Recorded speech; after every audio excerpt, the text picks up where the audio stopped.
کیوں اختیار نہ کیا جائے؟ لیکن جلد ہی ڈاکٹر نے اپنی ان ساری باتوں سے رجوع بھی کر لیا اور اس بات کا انکار کر دیا کہ تبرک اور توسل کے معنی ایک ہیں، یا یہ کہ وہ ایک کو دوسرے پر قیاس کر رہے ہیں۔ چنانچہ انہوں نے لکھا کہ آپ اس وہم میں مبتلا نہ ہوں کہ ہم توسل کو تبرک پر قیاس کر رہے ہیں، اور اس مسئلہ کی حیثیت قیاس کے ساتھ استدلال سے بڑھ کر نہیں ہے، جبکہ توسل و تبرک دو کلمے ہیں میرے بھائیوں، اور دونوں ایک ہی معنی پر دلالت کو نہ ہیں، اور وہ ہے متوسل بہی کے طریق سے خیر و برکت طلب کرنا۔ اللہ کے پیغمبر صلی اللہ علیہ وسلم کو اللہ کے ہاں جو جاہ و حشمت نصیب ہے، اس کا وسیلہ پکڑنا یا آپ صلی اللہ علیہ وسلم کے آثار اور کپڑوں کے ساتھ وسیلہ اختیار کرنا ایک جامع نو کے افراد و جزئیات ہیں، اور جامع نو ہے کہ مطلق توسل جس کا حکم احادیث صحیحہ سے ثابت ہے۔ یہ تمام جزئی صورتیں علماء اصول کے اس قاعدہ کی روح سے جو ہے نا عموم نص میں داخل ہے، جیسا کہ تنقیح المنات کے نام سے موسوم کیا جاتا ہے۔ حقیقت یہ ہے کہ ڈاکٹر صاحب کی پہلی بات سے آخری بات زیادہ خطرناک ہے، کیونکہ توسل اور تبرک میں نہایت واضح فرق ہے۔ ان کو جو شخص ایک ہی قرار دیتا ہے وہ ایک نہایت بدترین غلطی کا ارتکاب کرتا ہے اور شرعی حقائق سے بدترین جہالت کا ثبوت دیتا ہے، جو کسی بھی ایسے طالب علم کو زیب نہیں دیتی جسے اپنی عزت نفس کا پاس ہو۔ تبرک تو یہ کہ کوئی شخص اللہ کے رسول صلی اللہ علیہ وسلم کے آثار میں سے جب کسی اثر کو پا لیں تو وہ اس کے ساتھ حصول خیر و برکت کا متمنی ہو، لیکن وسیلہ یہ ہے کہ اللہ تعالیٰ سے جو دعا کی جا رہی ہو اسے ان وسائل میں سے کسی ایک وسیلہ کے ساتھ منسلک کر دیا جائے جنہیں اللہ تعالیٰ نے اپنے بندوں کے لیے مشروع قرار دیا ہے۔ مثلا یوں کہ اے اللہ، مجھے تیرے نبی صلی اللہ علیہ وسلم سے جو محبت ہے اس کے وسیلہ سے تجھ سے سوال کرتا ہوں کہ مجھے معاف فرما دے۔ گویا تبرک و توسل میں دو طرح سے فرق نہایت نمایاں ہیں۔ نمبر ایک، تبرک کے ساتھ کسی دنیاوی خیر و برکت ہی کی امید ہوتی ہے، لیکن اس کے برعکس توسل کے ساتھ دنیا و آخرت کی کسی بھی خیر و برکت کی امید کی جا سکتی ہے۔ نمبر دو، تبرک سے جلد حاصل ہونے والی خیر و برکت کا حصول مقصود ہوتا ہے، جیسا کہ قبل ازیں بیان کیا جا چکا ہے، جب کہ اس کے برعکس وسیلہ کا استعمال صرف دعا ہی کے ساتھ ہوتا ہے۔ اس کی مزید وضاحت کے لیے ہم عرض کرتے ہیں کہ ادروب شریعت مسلمان کے لیے یہ جائز نہیں کہ وہ دعائیں اللہ تبارک و تعالیٰ کے اسماء الحسنی میں سے کسی ایک اسم گرامی کا وسیلہ اختیار کریں اور اس کے ساتھ اپنی کسی دنیاوی ضرورت مثلا رزق میں فراوانی یا اخروی حاجت مثلا جہنم سے نجات طلب کرے۔ مثلا یوں کہ اللہم انی اسألک و اتوسل الیک بانک انت اللہ الاحد الصمد ان تشفیانی او تدخلنی الجنہ، یعنی اے اللہ میں تجھ سے یہ سوال کرتا ہوں اور تیری بارگاہ میں اس بات کا وسیلہ اختیار کرتا ہوں کہ اللہ ایک اور بے نیاز ہے، مجھے شفا دے، یا یہ کہ مجھے جنت میں داخل کر دے۔ ان ادخلنی الجنہ، یا پھر ان تدخلنی الجنہ، تا زبردال تدخلنی الجنہ، سمجھ آ رہی ہے نا جی؟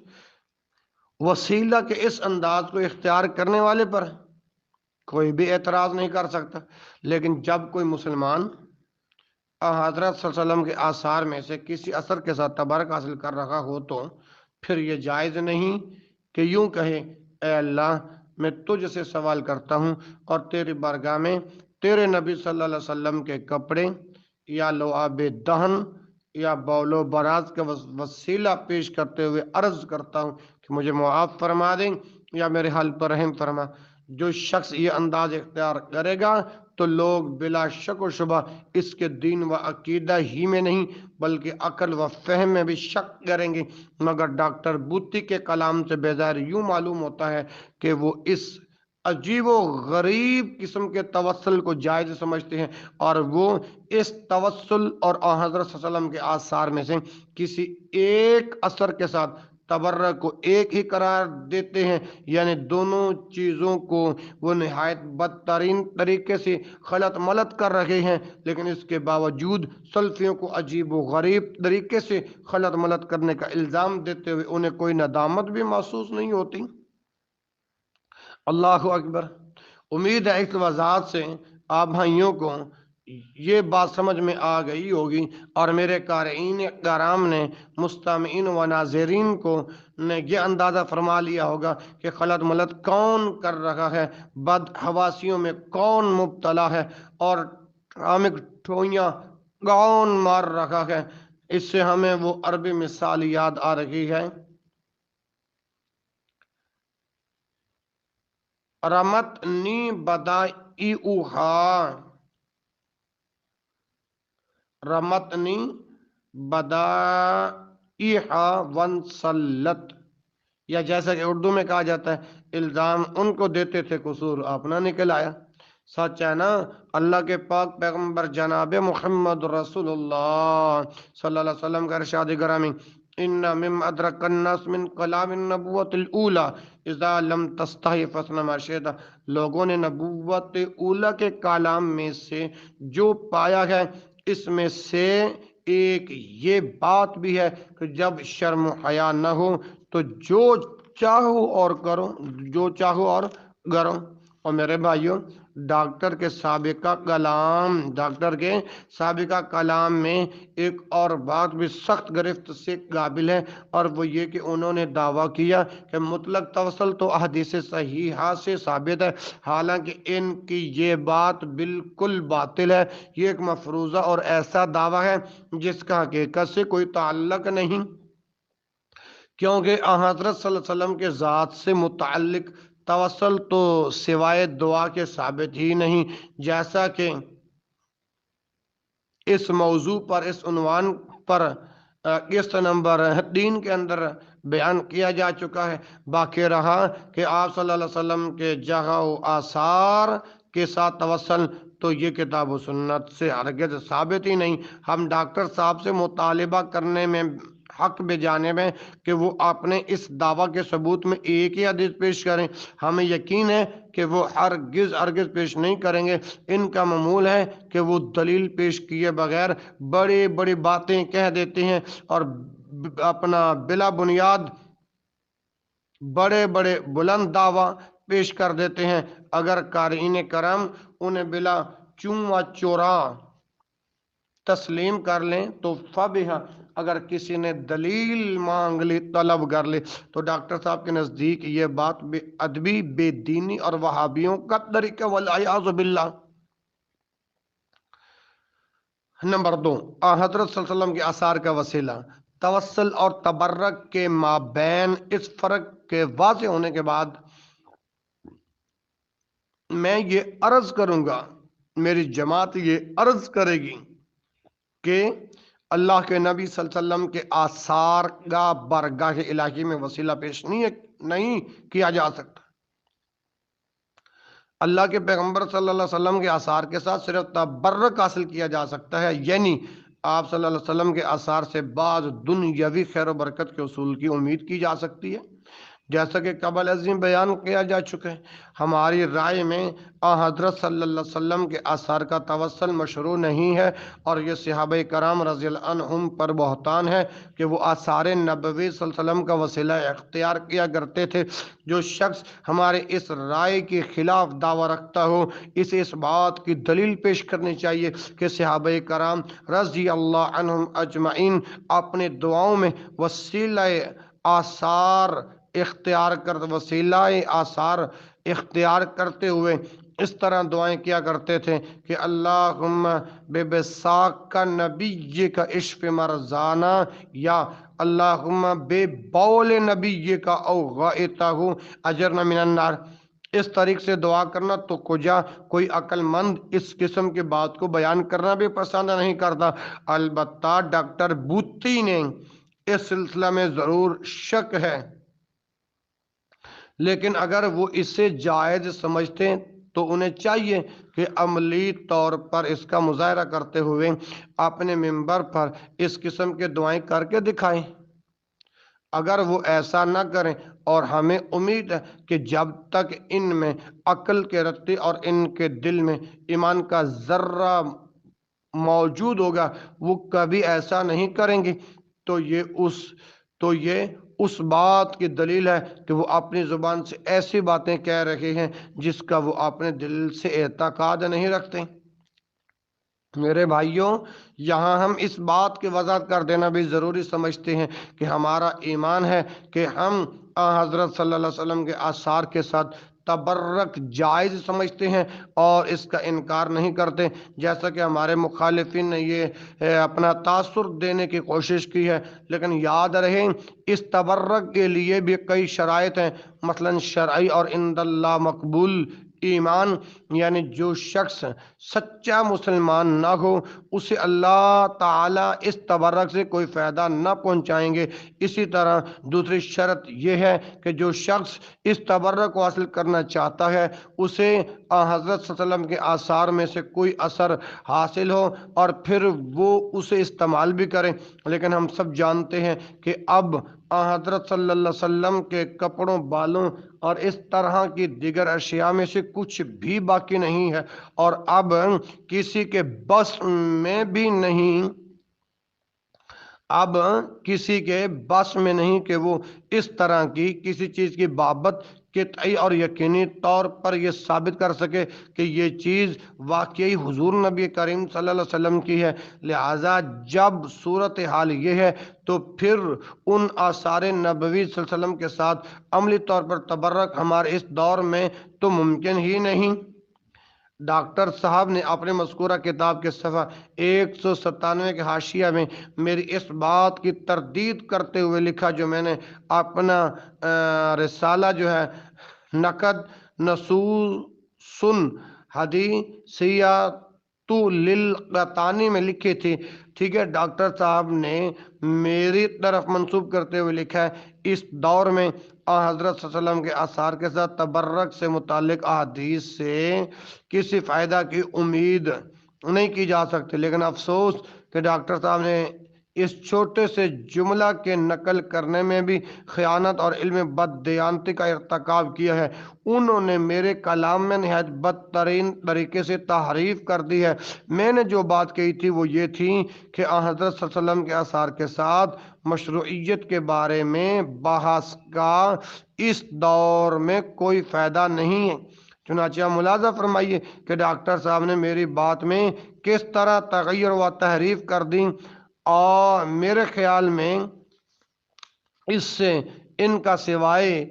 اس کے اور کوئی مقصود بھی نہیں کہ انہیں میرے خلاف طعن و تشنیع کا موقع ہاتھ آئے، عامت الناس کو میرے خلاف بھڑکائے۔ اور قارئین، آپ ہی فیصلہ فرمائیں کہ اگر اللہ کا خوف موجود ہو اور حق تک پہنچنے کے لیے اخلاص ہو تو پھر کیا اس قسم کے بات زیب دیتی ہے؟ میں نے اپنے ایک مقالہ میں اس الزام کا قدر تفصیل کے ساتھ جواب لکھا ہے، جو عنقریب مجلہ التمدن الاسلامی میں التعلیق علی احادیث فقہ السیرہ کے نام سے طبع ہوگا انشاءاللہ۔ تو میرے بھائیوں، میں عرض یہ کر رہا ہوں کہ اگر تھوڑا سا بھی غور کیا جائے نا تو اس موضوع پر لمبی گفتگو کی ضرورت نہیں۔ البتہ اس بات کی وضاحت ضروری ہے کہ حضرات صحابہ کرام رضی اللہ عنہم اجمعین نے اگرچہ غزوہ حدیبیہ وغیرہ میں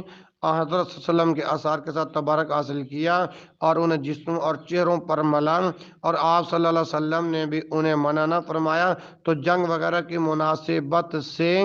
یہ ایک نہایت اہم غرض کے لیے تھا، اور وہ غرض یہ تھی کہ کفار قریش کو ڈرایا جائے اور ان کے سامنے اس بات کا اظہار کیا جائے مسلمانوں کا اپنے نبی صلی اللہ علیہ وسلم کے ساتھ تعلق کس قدر مضبوط ہے۔